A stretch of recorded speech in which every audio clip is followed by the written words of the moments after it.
January, Keaton. Scotia police say the attempted abduction occurred in the same neighborhood of a similar incident that happened 2 weeks ago.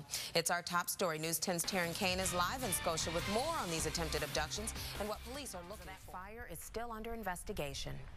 Well, a freak accident takes the life of a Wilton man trying to use a homemade zip line. Justin Morris attempted to run a rope between two trees and glide back and forth along the line.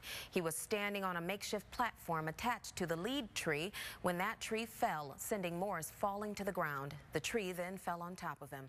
Police say January?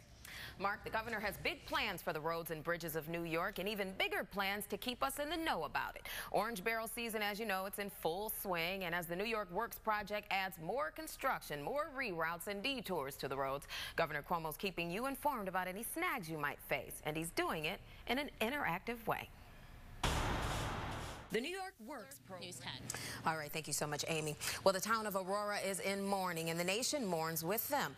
They gathered last night at a vigil for the shooting victims. Police finished the grim task of identifying the dead and notifying families. Rebecca Stevens has the latest on the Colorado shooting tragedy. DWI and other charges in the town of Bethlehem, as well as unspecified charges in New Scotland. A Waterford man arrested after police say he had 1,000 pounds of stolen railroad tie plates in his possession. Police arrested 32-year-old Mark Woods in this incident. Police say Woods also had a 4-foot piece of rail in his possession. Disappointing. But as News 10's January Keaton shows us, the numbers don't paint the whole picture. She is live in Albany with our top story, January.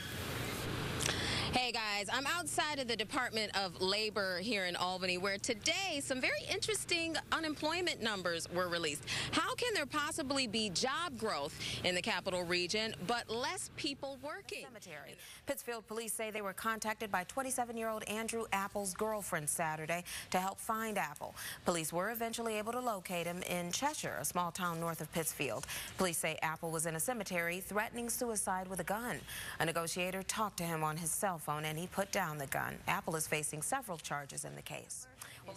Well, thank you so much, Amy. And if you've been outside today, you felt it. The heat just flat out uncomfortable. But for emergency responders, it can be dangerous. Now, state officials stepping forward. For you right now.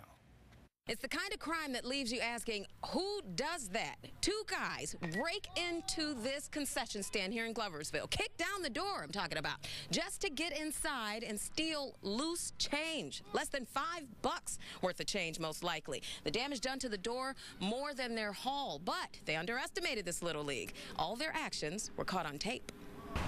The Gloversville Little League sentence. The Saratoga Springs Police Department is seeking help after a person was found unconscious, unresponsive, and not breathing in the area of Grand Avenue and Beekman Street this morning.